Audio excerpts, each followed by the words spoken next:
नमस्कार। आज हम कक्षा 12 की पुस्तक आरोह के पाठ पहलवान की ढोलक को सरल शब्दों में समझेंगे। यह फणीश्वर नाथ रेणु की प्रतिनिधि कहानियों में से एक है। इसमें फणीश्वर नाथ रेणु ने पात्रों एवं परिवेश का इतना सच्चा चित्रण किया है, उन्होंने गद्य में भी संगीत पैदा कर दिया है। ढोलक की उठती गिरती आवाज और पहलवानों के क्रियाकलापों का ऐसा सुंदर सामंजस्य देखने को इसी कहानी में मिलता है। इसमें उन्होंने भारत पर इंडिया की छा जाने की समस्या को प्रतीकात्मक रूप से अभिव्यक्त किया है। यह व्यवस्था के बदलने के साथ साथ लोक कला और इसके कलाकारों के अप्रासंगिक हो जाने की कहानी है। बदलते समय के साथ हमारी लोक कलाएं विलुप्त होती जा रही हैं। भारत पर इंडिया छा रहा है, अर्थात जब भी सत्ता में परिवर्तन होता है तो पूरी की पूरी व्यवस्था ही बदल जाती है। नई व्यवस्था आने पर लोक कथाएं अप्रासंगिक हो जाती हैं और ऐसे में जो लोक कलाकार होते हैं वो अपनी कला का उचित विकास नहीं कर पाते। व्यवस्था की बदहाली में कलाकार पेट भरने की उधेड़-बुन में लगे रहते हैं और उनकी कला का विकास नहीं हो पाता।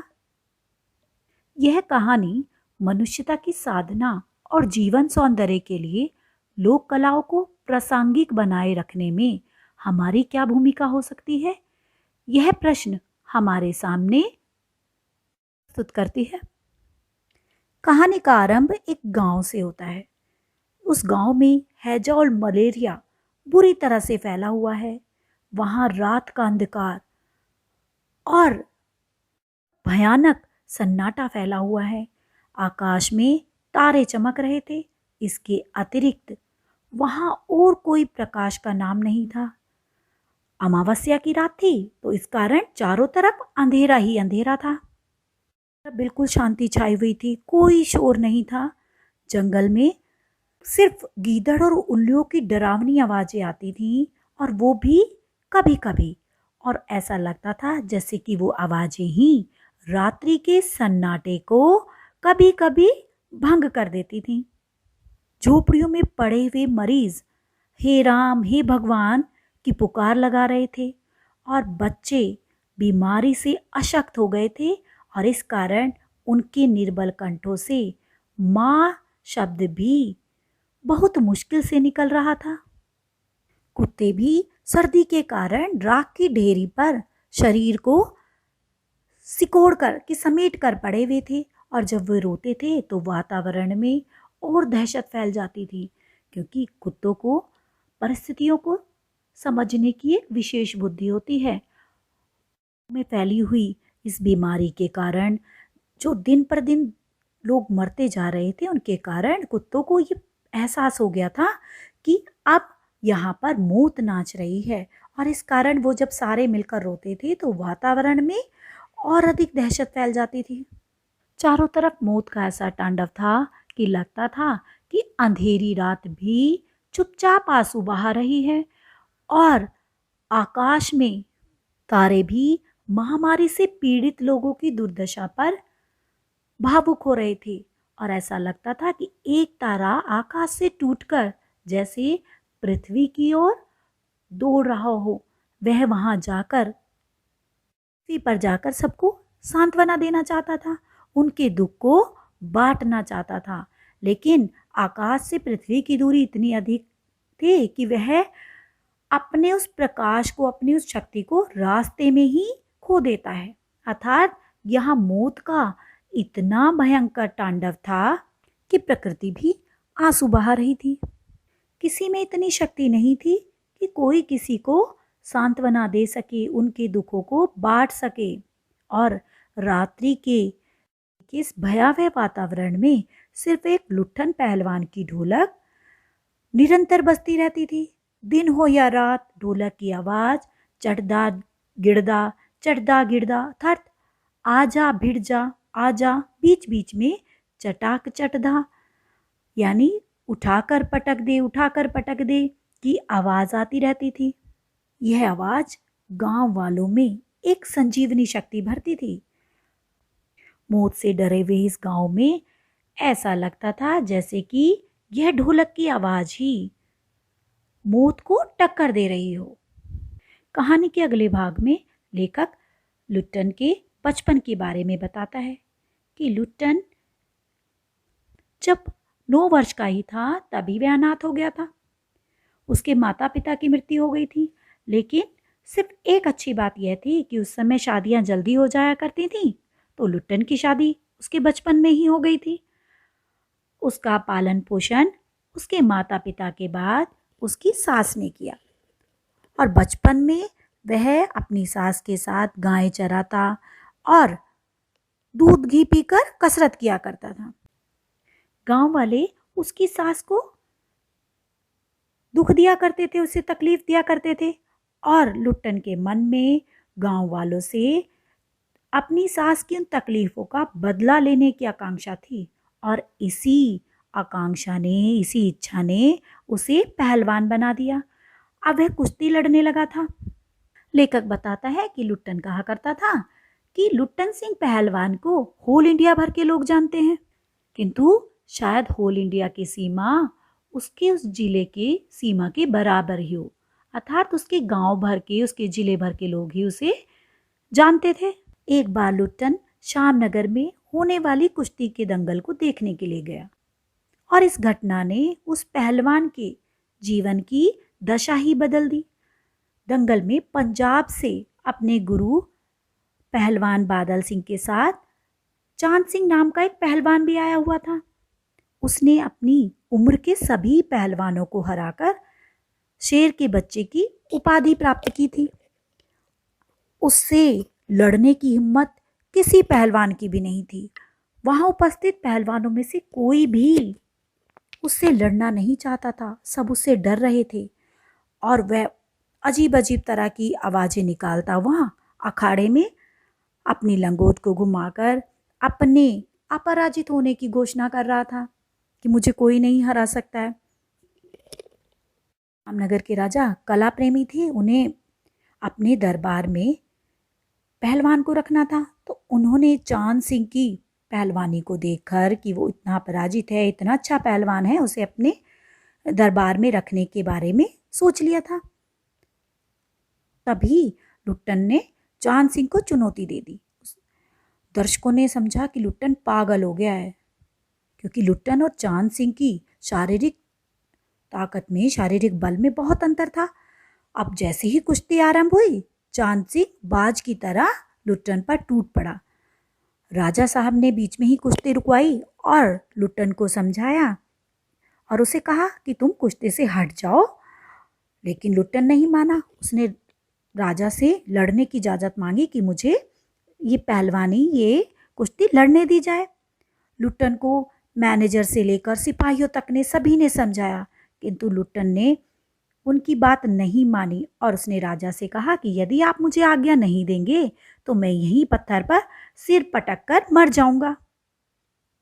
जो भीड़ पहलवानी को देखने आई हुई थी उसमें भी बहुत बेचैनी फैल गई और पंजाबी पहलवानों का समूह तो लुट्टन को बुरा भला कह रहा था और चांद सिंह वहीं खड़ा होकर मुस्कुराता जा रहा था।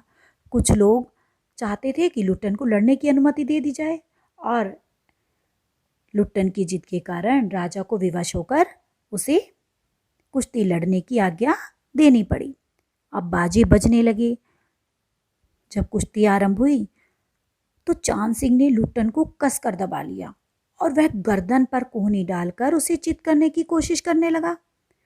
दर्शक और चांद सिंह का जो गुरु था बादल सिंह, वो चांद सिंह को उत्साहित कर रहे थे। लुट्टन चांद सिंह के वार से खुद को बचा नहीं पा रहा था और उसकी आंखें बाहर निकलने लगी थी, छाती ऐसे हो गई थी कि फट जाएगी। उसके साथ केवल ढोल की आवाज़ थी और कोई उसके साथ नहीं था और वह ढोल की ताल पर अपनी उस हिम्मत को, अपनी उस शक्ति को और अपने दाव पेच की जैसे परीक्षा ले रहा था।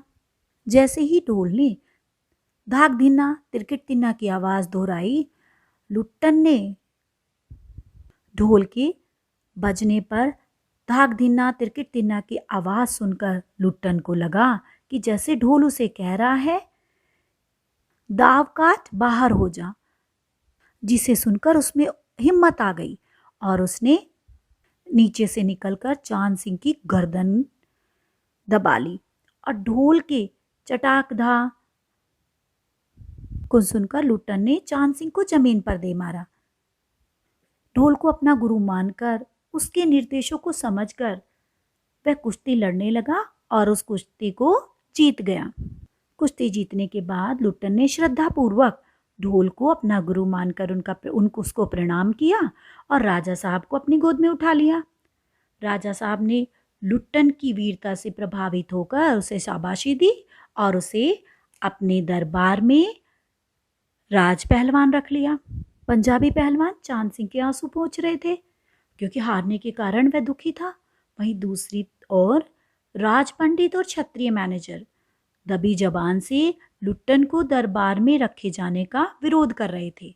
उनका तर्क था कि लुट्टन क्षत्रिय नहीं है, उसे दरबार में नहीं रखा जाना चाहिए। लेकिन राजा ने उनके उन सभी तर्कों को खारिज कर दिया और लुट्टन को अपने राज दरबार में रख लिया। अब लुट्टन की कीर्ति दूर दूर तक फैल गई थी। क्षेत्र के लगभग सभी पहलवान उससे हार चुके थे। अब लुट्टन वहाँ का दर्शनीय जीव बन गया था। वह मेलों में घुटने तक लंबा चोगा पहने, अपनी अस्त व्यस्त पगड़ी बांधकर मतवाले हाथी की तरह घूमता हुआ वहाँ चलता था। हलवाई के आग्रह करने पर वह 2 से रसगुल्ले एक साथ खा जाता था, 8-10 पान एक बार में ही मुंह में रख लेता था और बच्चों के प्रकार के शौक किया करता था। दंगल में उससे लड़ने की कोई हिम्मत नहीं करता था और यदि कोई उससे लड़ना भी चाहता तो राजा साहब अनुमति नहीं देते थे। इस प्रकार 15 वर्ष तक वह राज दरबार में पूरे ऐशो आराम से रहा। उसका सारा खर्चा शाही खजाने से उठाया जाने लगा। उधर पहलवान की सास और पत्नी दोनों की मृत्यु हो चुकी थी। लुट्टन के 2 पुत्र थे। लुट्टन सिंह अपने दोनों बेटों को भी पहलवान बनाना चाहता था, इसलिए वह बचपन से ही उन्हें कसरत करवाने लग गया था। उसने अपने बेटों को दंगल की संस्कृति का भी पूरा का पूरा ज्ञान दे दिया था।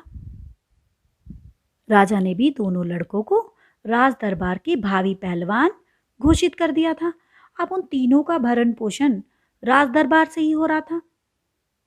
लुट्टन ने अपने लड़कों से भी कह दिया था कि मेरा गुरु कोई और नहीं है, यह ढोल है, इसलिए जब भी अखाड़े में उतरो सबसे पहले ढोल को प्रणाम करना। अपने लड़कों को उसने पहलवानी के सारे गुर सिखा दिए थे।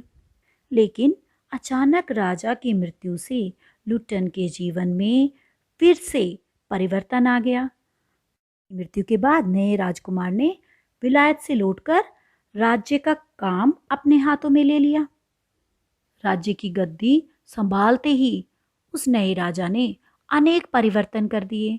अब दंगल का स्थान घोड़ों की रेस ने ले लिया, क्योंकि उन्हें कुश्ती में कोई रुचि नहीं थी। इसलिए राजकुमार ने प्रशासन को चुस्त दुरुस्त रखने की दृष्टि से तीनों पहलवानों की छुट्टी कर दी।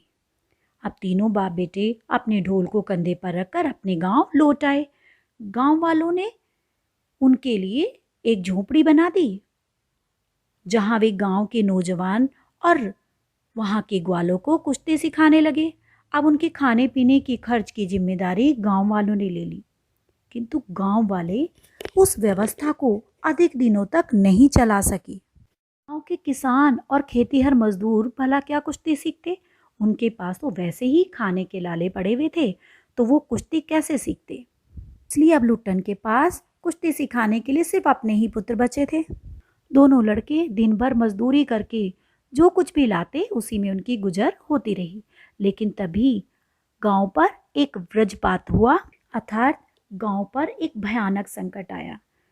पहले सूखा पड़ा, जिसके कारण अन्न की कमी हो गई, और फिर उसके बाद मलेरिया और हैजे का आक्रमण हुआ कि गांव में चारों तरफ बीमारी फैल गई और गांव के घर खाली होने लगे, अर्थात प्रतिदिन 2-2 3-3 मौतें होने लगी। लोग एक दूसरे को दिलासा देते, उन्हें ढांढस बंधाते, लेकिन सूर्यास्त होते ही वे सभी अपने घरों में घुस जाते। सब बिल्कुल चुपचाप रहते। ऐसे में केवल पहलवान की ढोलक ही बजती थी। लोग इस त्रासदी से इतना डर गए कि जैसे ही सूर्यास्त होता वे अपनी अपनी झोपड़ियों में घुस जाते। रात्रि का सन्नाटा, केवल लुट्टन सिंह पहलवान की ढोलक की तान ही चुनौती देती थी। यही तान इस दुखद समय में, इस भीषण दुख भरे समय में लोगों को धैर्य प्रदान करती थी। यही उनके अंदर शक्ति का संचार करती थी। उनके लिए यही एक संजीवनी शक्ति का कार्य करती थी। ऐसी ही स्थिति में एक दिन पहलवान के दोनों बेटे भी मृत्यु को प्राप्त हो गए। प्रातः होते ही पहलवान ने अपने दोनों बेटों को जब निस्तेज पाया तो अशांत मन से वह उन्हें उठाकर नदी में बहाकर आ गया। लोग इस बात को सुनकर हैरान रह गए। इस असह्य वेदना और त्रासदी में भी पहलवान नहीं टूटा। सबके मन में यही प्रश्न आया। गांव वालों की हिम्मत तो पहले ही टूट गई थी। अब उन्हें लगा कि अब पहलवान भी हिम्मत हार जाएगा। लेकिन जब पहलवान ने रात्रि में फिर पहले की तरह ढोल बजाया, जिसे सुनकर लोगों ने उसकी हिम्मत की दाद दी, साथ ही साथ उनको भी इस दुखद घड़ी में एक सहारा मिला। 4-5 दिन बाद जब एक दिन रात को ढोलक नहीं बजी, तब प्रातः जाकर शिष्यों ने देखा कि पहलवान भी भूख महामारी की शक्ल में आई मौत का शिकार बन गया है। तब शिष्यों ने बताया कि उनके गुरु की इच्छा थी कि उनके शरीर को चिता पर पेट के बल लिटाया जाए, चित नहीं, और उनकी चिता को आग देते समय ढोल अवश्य बजाया जाए। यह कहानी हमारे समक्ष व्यवस्था की पोल खोलती है, साथ ही व्यवस्था के कारण लोक कलाओं के लुप्त होने की ओर भी संकेत करती है। हमारे सामने अनेक प्रश्न पैदा करती है कि यह सब क्यों हो रहा है। आशा है आपको यह पाठ स्पष्ट हो गया होगा। धन्यवाद।